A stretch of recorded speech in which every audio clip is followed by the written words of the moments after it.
acabar e tal. O cara nem sabe, às vezes, o que é um capitalismo de direito, o que é uma economia de direito, mas muitos defendem isso até. Mas dentro do presídio, o que ele faz? Ó, para você me dar um biscoito ali do refeitório, eu te dou 2 maçãs minhas. Ele é marqueteiro. Isso daí é o quê? Isso daí é o quê? Eu te dou 2 maçãs, você me dá um outro negócio. Isso daí você só mudou a moeda. Saiu o real e entrou a maçã. Então o capitalismo ele se molda, inclusive, para acontecer dentro do sistema prisional. Eu já comentei com você, mais no particular, não sei se em algum episódio eu falei, que tem alguns autores que vão entender que a gente vive o capitalismo desde o Egito, eles falam. A diferença é que o capitalismo só foi sofrendo mutações. Não, você tem o Engels já falando que o capitalismo já vai nascer no período... Será que isso deve ir Será que isso deve ir? Se a gente pegar o Levi-Strauss, a questão da mulher enquanto troca, isso. Bobear vem até dali, não é isso. O Levi-Strauss ele vai fazer essa análise do Engels, Quando o Engels vai ver ali o período da Idade da Pedra, do período neolítico. Então, quando o ser humano, por exemplo, quando o homem percebe que precisa dele para nascer, a criança, a mulher já vai para um outro lugar, já vem um sentimento de propriedade, começa a vir um sentimento de herança, tipo assim, depois que eu morrer, meu filho vai cuidar, então já vem a ideia de propriedade privada, o capitalismo já vai nascer ali no período neolítico. Nossa, é o germe, né? A gente vai fazer um episódio sobre o Levi-Strauss, eu acho que é bom, né? Compensa, é bacana, eu gosto dele. Aí ele cita assim, esse aqui também é importante. O capitalismo, cuja ideologia é o liberalismo, ele bate martelo, é universal e não mais enraizado em uma cultura ou mundo particulares, foi por isso que Alain Badiou, que é um filósofo francês, afirmou recentemente que o nosso tempo é privado ou destituído de mundo. A universalidade do capitalismo reside no fato dele não ser o nome de uma civilização, do mundo simbólico-cultural específico, mas o nome da máquina simbólico-econômica, verdadeiramente neutro, que tanto opera com valores asiáticos como quaisquer outros. Então ele fala a questão do liberalismo. Seja o modo de produção, agora ele fala ali, o modo de produção asiático, ou o modo de produção de subsistência. Que às vezes o pessoal até confunde com o comunismo. O fato de ser, às vezes, um modo de produção de subsistência, aquele pessoal ali produzindo para poder garantir a sua sobrevivência, mas ainda é um modo de produção capitalista. Mais pra frente ele cita a revolução cultural da China, Eu te pergunto, realmente, a China é comunista ou não é? Deus sabe o que é. Deus sabe o que é. Deus sabe o que é. Então, no sentido... Olha como que ele aprofunda nessa violência sistêmica, entende? Ele vai até um limite, cara, disso. Eu gosto quando ele traz não sei se você contou aí também, o fator religioso dentro da violência, a violência sistêmica dentro da instituição religiosa. Então, quando você tem determinados conceitos, determinados credos, que faz você ter uma determinada atitude em prol de pautada num medo de ser punido, tem algo mais violento que isso. Assim como um Estado, eu não vou bater em você porque eu sou punido. Eu não vou cometer uma violência com você porque uma violência maior vai ser cometida comigo. Então, num fator religioso, por exemplo, uma violência sistêmica dentro da instituição religiosa, eu não vou cometer um pecado, um ato violento contra a instituição, porque um ato violento maior vai ser cometido contra mim, que é a punição eterna no fogo do inferno. Ele vai tratar isso no próximo, eu vou entrar aqui, que é a violência de linguagem, e depois que ele termina no final do livro, que é a violência divina, que não tem a ver com questão religiosa, não. Ele extrai do Walter Benjamin. Mas ele diz aqui que eu acho interessante.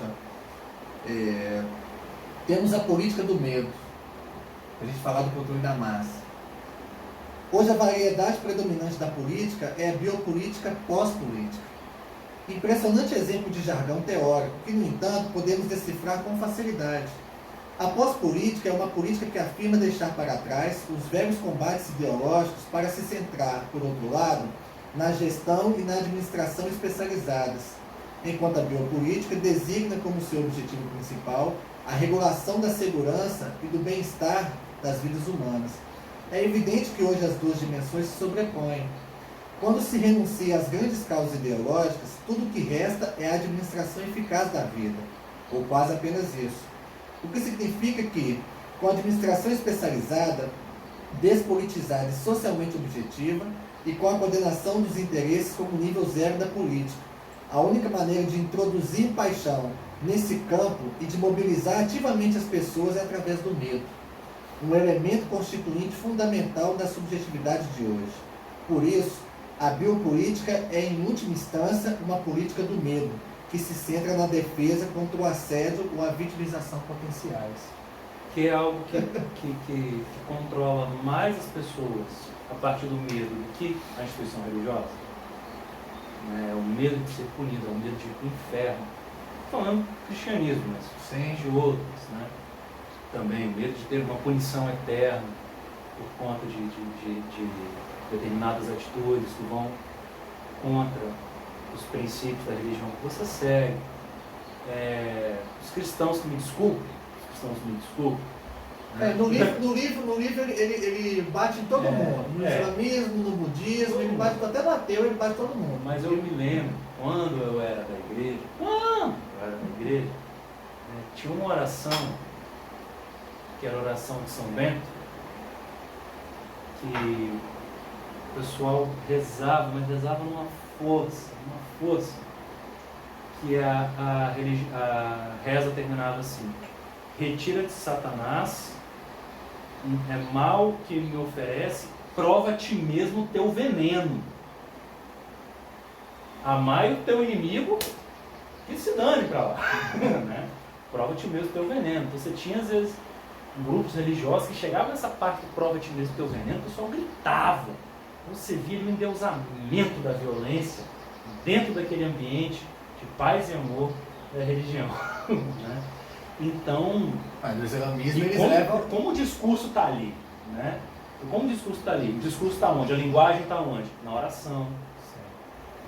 Nesse foco, nesse trecho específico dessa oração, nesse grito que vinha, que revela essa vontade, essa paixão pela violência, por ver o diabo se ferrando, entendeu? Provando do seu próprio veneno, né?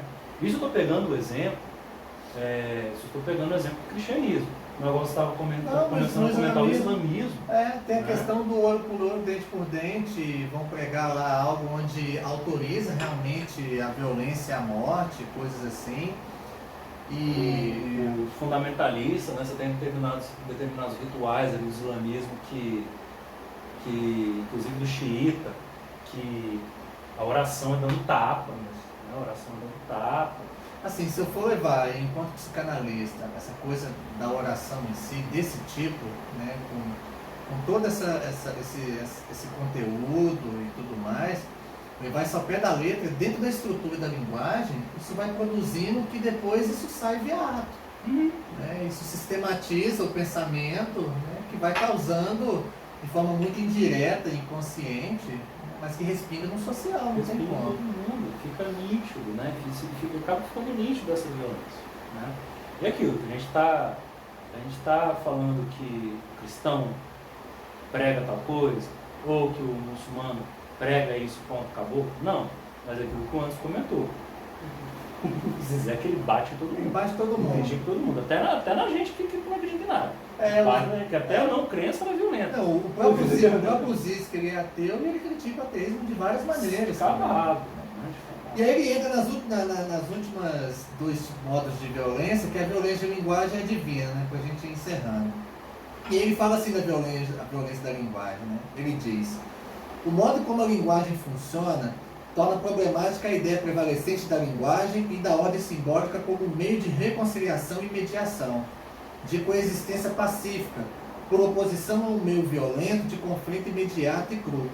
Na linguagem, em vez de exercermos uma violência direta uns aos outros, procuramos debater, trocar palavras, e esta troca de palavras, mesmo quando agressiva, pressupõe um mínimo de reconhecimento da outra parte.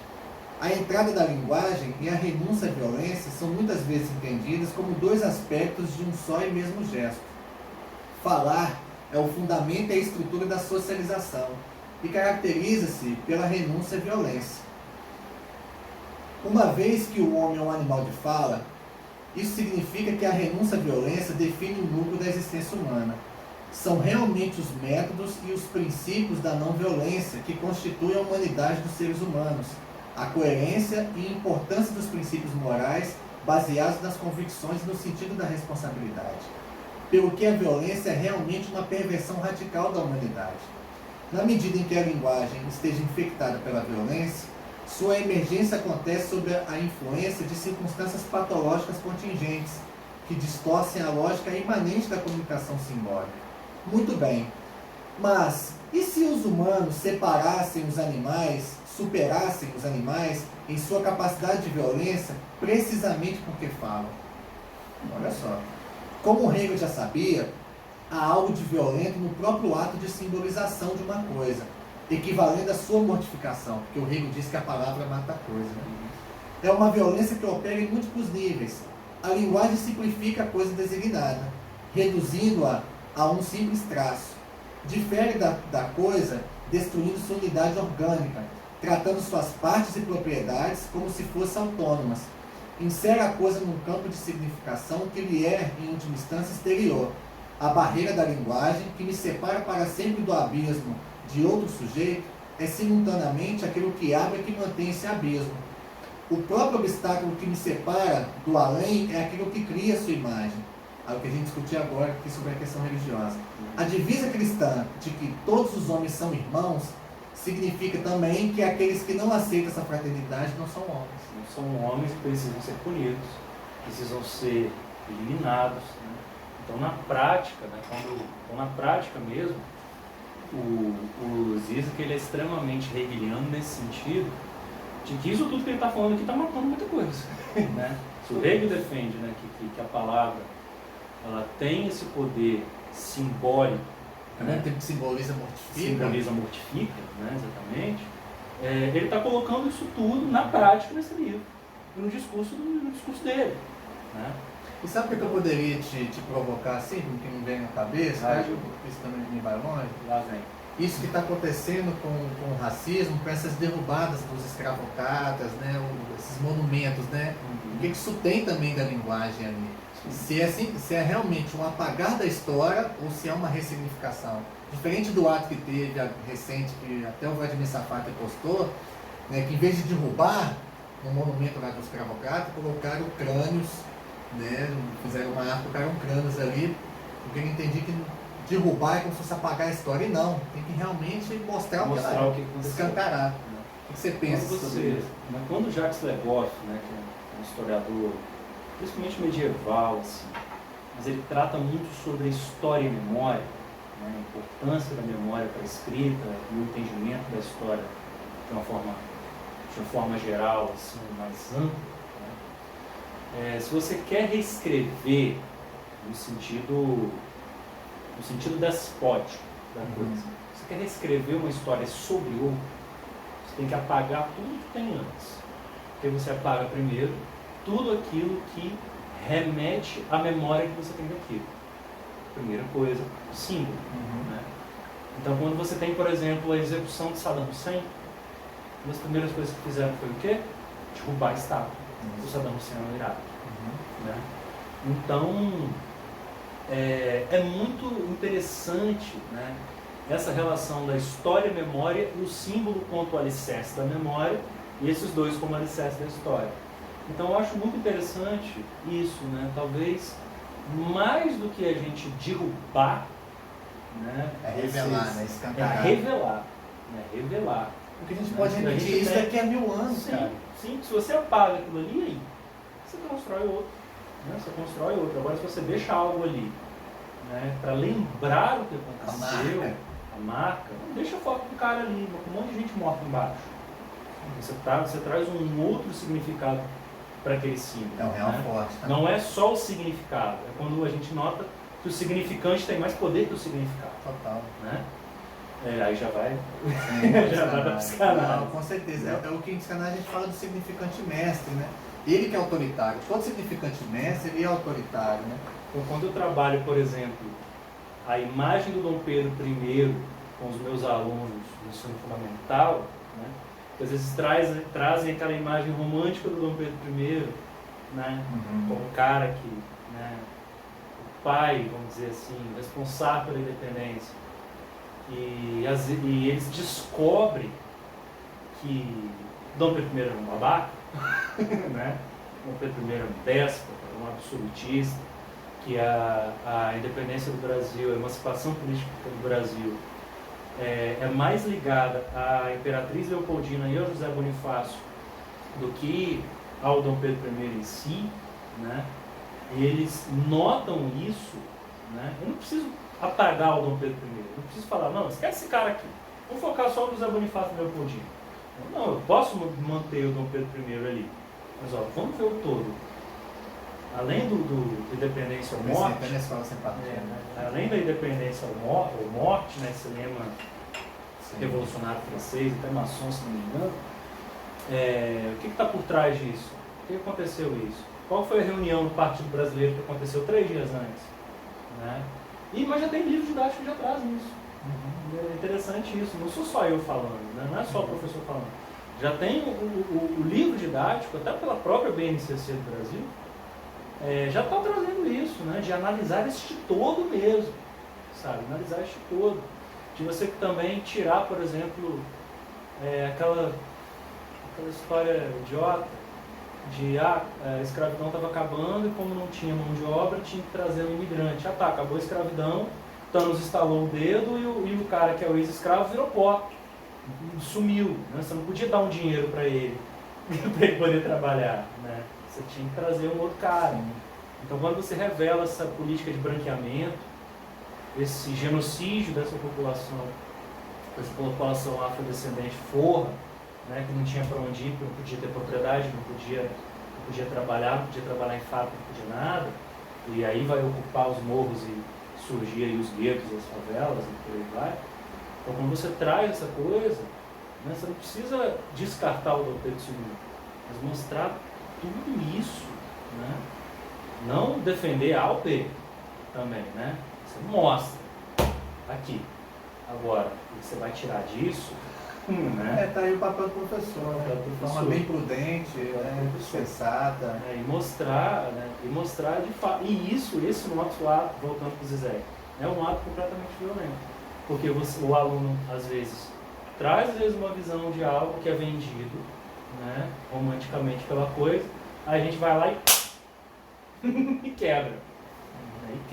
Né? Mas até se a gente pensa, do ponto de vista psicanalítico, a constituição psíquica, né, enquanto tal, a nossa entrada na linguagem, isso é super violento. Não é à toa que o Freud utiliza o termo castração, né? Tem coisa mais violenta com isso. Quando a gente fala de frustração, privação, isso tudo acontece na infância, né? Todos nós passamos por isso, isso é muito forte, cara, muito forte. E aí ele termina, né, com a violência divina, assim. Ele extrai do livro do Walter Benjamin, né, para uma crítica da violência. O Walter Benjamin ele traz essa diferença da violência divina e mística. E ele fala assim, ó, a violência mítica é um meio de estabelecer o governo da lei, a ordem social legal, enquanto a violência divina não serve como meio, tampouco para a punição dos culpados em vista do restabelecimento do equilíbrio da justiça. É simplesmente o signo da injustiça do mundo, de um mundo eticamente desarticulado. Isso é interessante. Para usarmos o termo de Badiou, que a violência mítica pertence à ordem do ser, enquanto a violência divina pertence à ordem do acontecimento. Então não tem a ver com essa coisa do divino, tá? Do sobrenatural. Não há critérios objetivos que nos permitam identificar um ato como sendo de violência divina. O mesmo ato que, para um observador externo, é meramente uma explosão de violência, pode ser um ato de violência divina para aqueles que estão envolvidos. Não há um grande outro que garanta a sua natureza divina. Ou seja, você não está fazendo às vezes em nome de algo, né, que aquilo está te regendo. Falando em nome de você mesmo. Você mesmo. Tem responsabilidade. O risco de interpretar e assumi-la como divina cabe inteiramente ao próprio sujeito. A violência divina deveria ser assim concebida como divina no sentido preciso do velho adágio latino, né? Que chama aqui em latim, né? Vox populi, vox Dei, que é voz do povo, voz do Deus. Não no sentido perverso do fazemos isto enquanto simplesmente instrumentos da vontade do povo, mas no sentido de uma assunção heróica da solidão da decisão soberana. Para Robespierre, sem a fé na ideia eterna de liberdade, que persiste para lá de todas as derrotas, uma revolução não é mais do que um crime ruidoso que destrói outro crime. Isso é interessante isso. E quando ele traz, o Anderson bem pontuou, quando ele traz essa questão da violência divina, não está falando de um algo metafísico de fato, Não. mas de algo que institucional, né, voltando à violência sistêmica, né, casado com a violência sistêmica, algo completamente institucional, que toma algo sobrenatural como meio, né, caminho, canal para a execução dessa violência, Assim, desse controle violento sobre os corpos. Fiz isso porque eu quero. Fiz isso porque eu quero, isso. Usando algo sobrenatural como álibi, vamos dizer igual assim. É igual alguns autores Hoje tratam tem, hoje, que realmente hoje existe o estilo religioso, né? Religiões particulares, né? Subjetivas de cada um. E aí assim ele termina o livro, né? Essa é a última forma de violência. Como violência divina. E a reflexão que ele deixa pra gente nesse final, né? É essa ideia que está ali no iníciozinho do parágrafo que o Anderson leu. A gente não está fazendo em nome de outro. A gente diz que está fazendo em nome de outro. Mas por trás, em nome de nós mesmos, né? Então aí vem a nossa responsabilidade, né, já pegando Freud e Lacan, a nossa responsabilidade sobre os atos, as consequências desses atos, sobre o que a gente pensa, né, ao ponto da gente parar mesmo e falar, não, eu estou fazendo isso por causa do outro, ou porque eu não tenho escolha. Então, eu tive escolha e eu escolhi isso que eu quis, né? Eu analisei essa situação, comparei ela com o que eu acredito e tomei tal decisão. E essa decisão é responsabilidade minha. Então, por isso, né, amarrando isso tudo que a gente falou, né, nesse episódio que a gente vai ter que dividir em 2 blocos, né, parte 1 e parte 2, a nossa responsabilidade no sentido de quê? De se posicionar. Né, de se posicionar, de que mesmo a gente não veja saída, mesmo que a gente, depois de ler esse livro que é fino, mas que deu pano para manga aqui nessa discussão, né, tanta discussão, mas nessa explanação sobre essa obra do Slavoj Zizek, de algo que, aonde você for, você vai encontrar uma parede. Né? Qualquer decisão que você tomar, você vai estar, de algum modo, alimentando esse sistema violento, alimentando essa relação de poder. Mas até você estar inato, você está fazendo algo e sendo responsável. Né? Então, igual, nesse ano de 2019, a gente tem é um ano eleitoral que a gente vai ter aí eleição para prefeito e vereador. Né? E a gente tem aí, né, um discurso senso comum completamente diluído, aí, pulverizado, de que eu não vou participar, né, eu não quero participar disso, se eu não participar, né, eu não quero ser cúmplice de algo. Você está sendo cúmplice. Né, você está sendo cúmplice. Né? O que, mesmo a gente não participando, o resultado que chegar é responsabilidade nossa. Né? Então, achei aí, aqui uma coisa, só para não esquecer, que estava em publicação antes, que o próprio Bertolt Brecht, ele cita aqui no livro, né, que é assim, o que é um assalto a um banco comparado com a fundação de um banco? O assalto de um banco. Isso é lindo, né, cara? O assalto de um banco. Né? Então é nesse sentido de que nós somos responsáveis, sim. Né? E que o cara, individualmente e coletivamente, sim, e que o cara que não se posiciona, o cara que é inato, né, o cara que é passivo, que se omite, né, lá na polis grega, lá em Atenas, nas decisões tomadas ali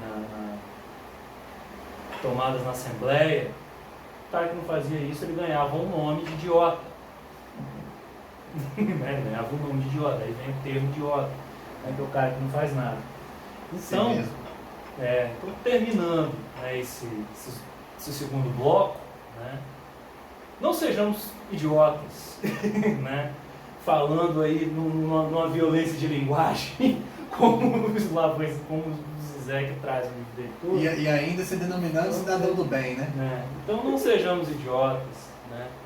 E vamos entender todo esse processo para assim a gente tentar diminuir essa violência sistêmica, né? Essa violência simbólica, essa violência objetiva e subjetiva, e dentre outras gamas de violência que a gente pode. E aí leia um livro, né? Tem ele em PDF também na internet.